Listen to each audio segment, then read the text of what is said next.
What's good, YouTube? Nova here, back with my first... I guess I'm not back.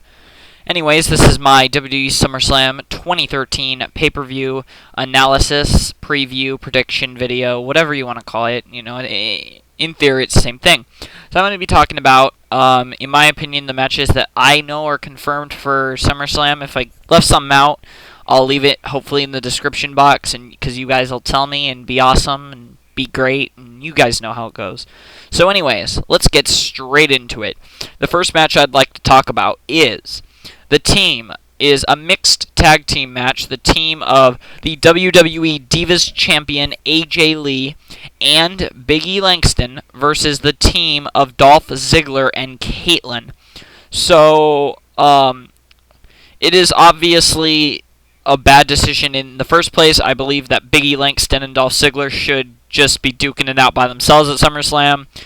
And it's very sad. But AJ Lee and Caitlyn have been in a decent rivalry lately, so hopefully hopefully they do not screw up the match. If I had to make a decision, I don't really have a lot of thoughts for this match. I kind of wanted to do it first because I don't really have any opinion on this match. I love Dolph Ziggler, for those of you who don't know, but I'm also a decent Big E Langston fan. I'm a huge AJ Lee fan as well. I'm not a big Caitlyn fan, so I'm fine either way. I love AJ, and I love AJ Lee, and I love Dolph Ziggler, so I can go either way for who wins this match. So what I think is going to happen is Dolph Ziggler is going to pin Big E Langston to win it for him and Caitlyn, most likely via a zigzag finishing maneuver. Obviously it could go other ways, but that'd probably be my guess for how this match will end. I want to get right off of it because I don't have anything else to talk about that. So, at SummerSlam's second match, it will be Brie Bella versus Natalya. Pretty much because they're trying to promote Total Divas. I remember on Raw they were like arguing a little bit, but I feel like this is more based off of Total Divas than what's been happening on Monday Night Raw and Friday Night SmackDown. Not to mention, I've missed 20 minutes of SmackDown. I'm going to have to watch it online. In my opinion, obviously Natalya is probably a better wrestler. She's more intuitive in her in-ring knowledge and her ability. Brie Bella obviously has more of the, I suppose, the look factors, even though in my honest opinion, as much as I think the Bella Chins, I used to really be attracted to them.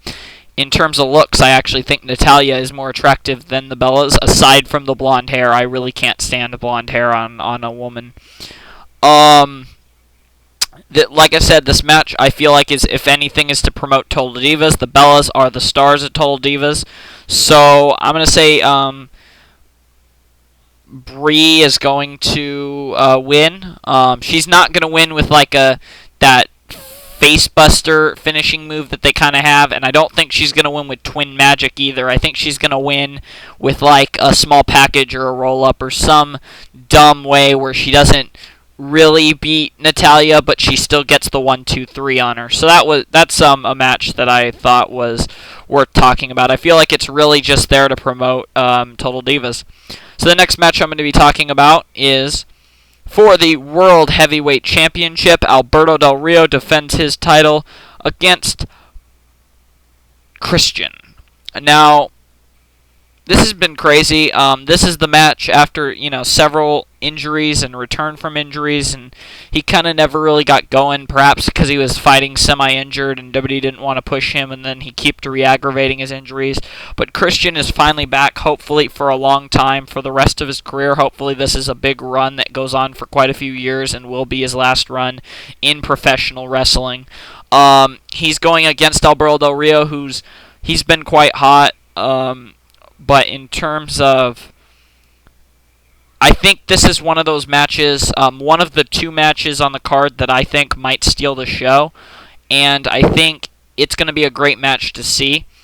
I'm personally attending SummerSlam at the Staples Center in Los Angeles, California, so that will be a great event to go to August 18th at 8 o'clock Eastern, 5 p.m. Pacific, live on pay-per-view. Don't forget it.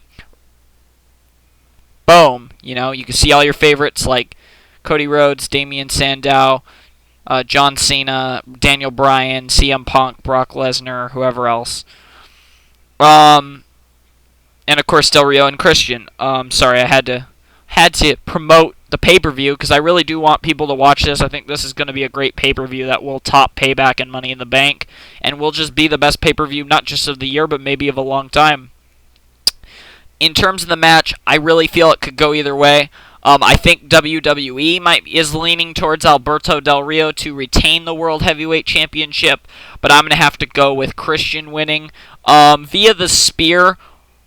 Perhaps the kill switch. He could really win it either way. I'm kind of thinking if he does win it, it will be via the spear and not the kill switch. But either way, Christian did pin Alberto Del Rio on SmackDown with. Did he actually beat him with a kill switch, or was it with like a roll-up or something? Either way, they had a great match on SmackDown on the main event last Friday, which isn't 2 days before the pay-per-view, but the week before, where he won. I'm not watching SmackDown, which is now half an hour over. There's only an hour and a half to go. That's kind of sucky. Hopefully, Christian wins. I'm a big Christian fan. I've really despised Alberto Del Rio throughout his run in WWE, but he's starting to finally grow on me. Not because of his gimmick. I think his gimmick is terrible. I think he's a decent heel, but I just don't like him, and he's a terrible face. So thank God he's a heel. Although I think he was probably better with the whole Ricardo thing, but they're kind of developing his character a little bit like they did Randy Orton a while back, where Randy Orton started off as, the legend killer and, the prodigy, and he was all cocky and stuff, and he gradually transformed into the Viper and this, crazy guy, when he had his feud, when he was the leader of the Legacy, and he had the feud with Triple H, Vince McMahon, Shane McMahon, Stephanie McMahon, all the McMahon family, which was really crazy back then. That was awesome. I'm going to pick Christian to win, even though I think it might go to Del Rio, but I'm going to pick Christian wins it with I'm not going to call a move that he wins it with. I'm just going to say Christian is going to win. The next match I'm going to talk about is Cody Rhodes versus Mr. Money in the Bank, Damian Sandow. So this match is interesting. Of course, Cody, at the end of an episode of SmackDown, I do not recall which one, the one that had a great promo between AJ Lee and Dolph Ziggler, was the same one that ended with Cody Rhodes dumping the Money in the Bank briefcase in the Gulf of Mexico, and Damian Sandow diving in after it, but then, remembering, of course, oh, crud, I can't swim. And that was great. There's been a lot of great build-up for Cody Rhodes and Damian Sandow. They're both great wrestlers. Cody, a lot of people really are behind Cody, and they're finally realizing how good of a wrestler he is, for those who didn't. But I think a lot of people underestimate how good Damian Sandow is as a wrestler, obviously how good he was, in the more minor leagues of wrestling before making it to the big show. And he's still a very good wrestler. I feel these two, they have a lot of chemistry from all their time they've been spent together in Team Rhodes Scholars, and I think they can put on a show. This is another match. I didn't really put it in my match of the night stealer, more or not because I'm disappointed that, at least as of now, which I'm pretty sure they would have made it a ladder match by now, it is not a ladder match for the contract, which is very unfortunate, but it looks really good. I'm going to pick Damian Sandow to win, probably underhandedly.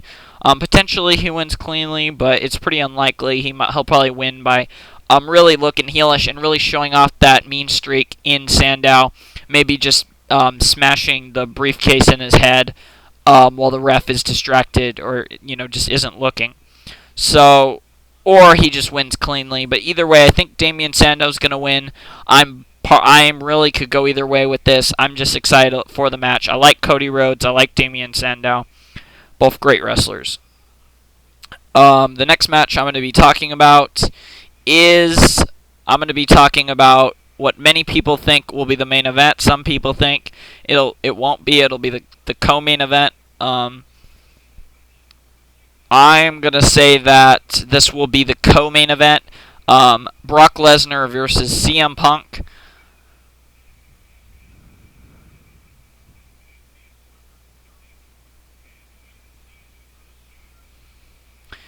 So I'm going out on, I don't know if it's a limb or if it's just plain obvious, but I'm going to say that the winner of this match will end up being Brock Lesnar. And the reason why I say that is because Brock Lesnar has everything to lose, nothing to really gain aside from a little more credibility. He's been dubbed as such a big, seller for SummerSlam. Obviously him and Punk have been, probably a bigger seller of the pay-per-view for the casual fan than Daniel Bryan, John Cena, even though that will hopefully be the main event and be the focus of the pay-per-view. I think Brock Lesnar's going to win simply because he needs it more than Punk. Punk can go on to other things, and it really won't hurt him. I expect Punk to actually get some control on Lesnar, really take the fight, show the fire that is CM Punk, the energy and the intensity he has. But I think Brock Lesnar's going to end up being too much. Hopefully, Brock Lesnar beat. I'm a big CM Punk fan, but I do think Brock Lesnar is going to win. Obviously, I don't know if he's going to have any more pay-per-view appearances after SummerSlam, or he's going to wait till WrestleMania 30 for his next appearance. Either way, though, if he beats CM Punk, he can really be used as a main event player. He probably won't be the main event, but like the co-main event of WrestleMania. He could be put with The Undertaker. I doubt they'd put him with The Rock because I just have this feeling that Brock Lesnar is just not going to be in the main event. But they're going to put him somewhere really big, really big role for SummerSlam. I mean, for WrestleMania. Not to mention, I think Paul Heyman's not really going to do a lot. I mean, he'll probably try to help Lesnar or screw Punk or whatever. I don't think he's going to do much. I really think that Brock Lesnar is going to win. I'm rooting for Punk. But I really don't mind because I'm a big Paul Heyman fan and Brock's his guy. Even though I've never been a big Brock fan, although I was happy to see him. This is probably one of the disgraces of the SummerSlam card. For the United States Championship, Dean Ambrose defends versus Rob Van Dam. Rob Van Dam has been very hot lately. And I really think that this match could steal the show, and the fact that it's on the pre-show is just a disgrace. I think we all know that Dean Ambrose and Rob Van Dam it just sounds good. For those of you who know about Dean and his past, of course, not always under the name of Dean Ambrose, but he's been a great indie wrestler.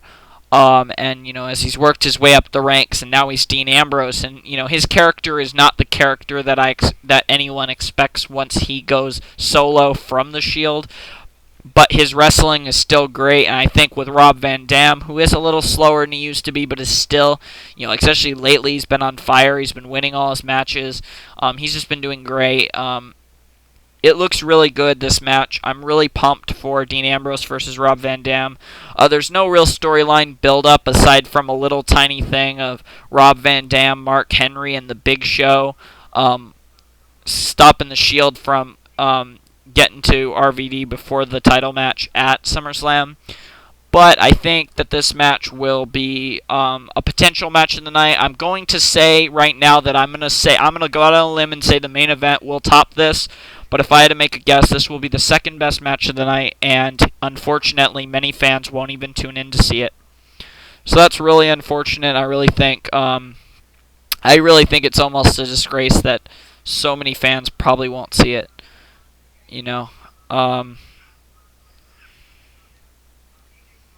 So hopefully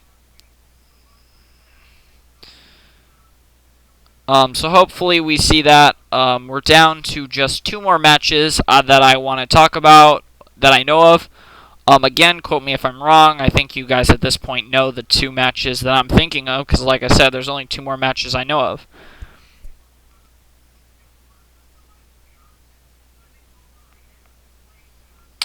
So, in a Ring of Fire match, it'll be Bray Wyatt making his WWE debut versus Kane. This is no longer an Inferno match. They've renamed it Ring of Fire, which is perfectly fine with me. I just want to see a Ring of Fire match in person, so that's going to be amazing. So everybody believes that the Ring of Fire concept will keep the Wyatt family out. Perhaps we'll see if Eric Rowan and Luke Harper get involved. I actually think that aside from, like, I don't think they will. I really think Bray Wyatt's going to win cleanly, and I think Bray Wyatt is going to start to preach his message legitimately once they see what he ends up doing to Kane in this match. He'll probably win, maybe with the Goodnight Kiss, the Kiss of Death. I don't know what that finishing move's called.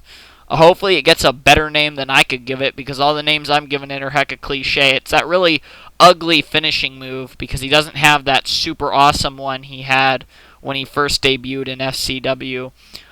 He has this really, like, ugly finishing move but the good part is where he kisses them on the forehead before it. Anyways, though, Bray Wyatt, obviously very creepy. A lot of people have really given him huge disrespect. The Husky Harris chants are retarded. For those people who actually chant that when he's out there as Bray Wyatt. Bray Wyatt is such an amazing character. If you've not seen his FCW stuff, even his NXT stuff's been great. You just got to look up Bray Wyatt on YouTube and just look at his promos. His wrestling's pretty good, but his promos he's amazing. And I hope this does lead to a future a feud between Bray Wyatt and The Undertaker. Hopefully not at WrestleMania, because we all know Bray Wyatt's not going to end the streak. So hopefully they have a feud pre-WrestleMania where Undertaker puts Bray Wyatt over. I think it's pretty obvious Bray Wyatt's going to win this match, but I'm still looking forward to it, as Bray Wyatt is one of my favorite wrestlers, and the Wyatt family, I don't really like them, but I like their gimmick. Obviously, like I said, Rob Van Dam and Dean Ambrose should be great. CM Punk and Brock Lesnar, I think, is a little overrated. So, for the WWE Championship, Daniel Bryan versus the current reigning champion, John Cena. I really feel this will be one of the most interesting,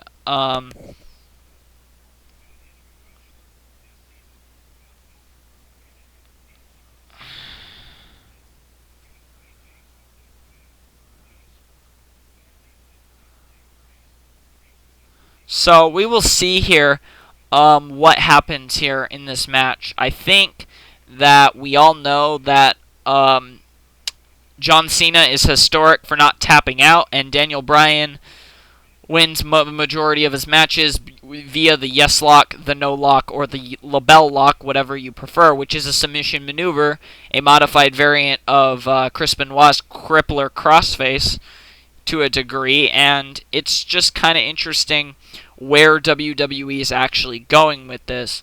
You know, Triple H has been named the guest referee for this matchup, and I don't like where that's going, because this is a match that, you know, Triple H should just be there to referee. Hopefully this match ends up clean, which it might not, but hopefully there's no Mr. McMahon, no real Triple H. They let Bryan and Cena do their thing in the ring, and I think this match could truly be a classic. John Cena cut a decent promo for John Cena. I think it was still not a good promo. I just think John Cena's had way worse. He was serious, at least. He still seemed kind of stupid. It seemed kind of cliche, and the fact that he brought up Make-A-Wish in the WWE to another superstar who would do as many as you do, but simply isn't asked to by as many kids. I mean, it's just, to me, it's almost disrespectful that he brought up that Make-A-Wish kid.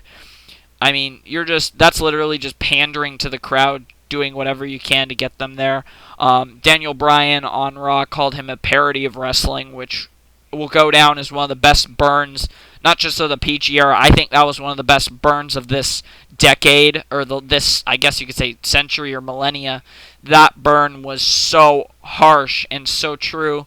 And, you know, of course, the whole thing where he said that, you know, in Japan, as a sign of respect, wrestlers would slap each other as hard as they can to pump each other up for matches, and Daniel Bryan wouldn't do it. John Cena slapped him and said, "How about now?" And Daniel Bryan still didn't do it. Such a sign of disrespect. Daniel Bryan has evolved into a great mic worker, and now, he's already arguably the best wrestler in the company. I mean, there's are a couple other good wrestlers like CM Punk, Dean Ambrose. There's a couple really good wrestlers in there, but Daniel Bryan, at least right now, is arguably the best. I think Daniel Bryan is going. I think Daniel Bryan is going to win this match. I don't want to say. I've been thinking for a long time Daniel Bryan's gonna roll up or clever small package pin Cena, and then the Shield's gonna come out and they're gonna power bomb him, and then Randy Orton's gonna come out and win the WWE Championship with his briefcase, and it was all Vince McMahon's idea, and that's gonna lead to Vince McMahon and Triple H at SummerSlam, and then we're probably would have a triple threat match between Randy Orton, Daniel Bryan, and between Daniel Bryan, John Cena, and Randy Orton. But anyways, I'm saying Daniel Bryan's gonna make Cena tap out. I'm just going nuts, so I'm just kidding, not really. Nova out, peace.